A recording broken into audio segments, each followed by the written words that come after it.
একটা বিষয় শেয়ার করি, আমি কখনো এটা বলিনি কোথাও।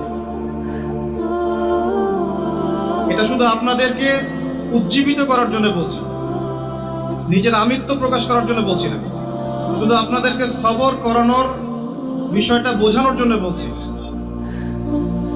যেদিন আমার বিয়ে হয়েছে সেই রাতে আমি দাওয়াতি সফরে গিয়েছি। এর সাক্ষী শুধু আল্লাহ আর আমার স্ত্রী। যেদিন আমার বিয়ে হয়েছে ওই রাতে আমি স্ত্রীকে বাসায় পাঠিয়ে দিয়েছি, তার পরিবার সহ।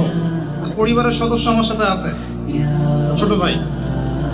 আমি দাওয়াতি সফরে গিয়েছি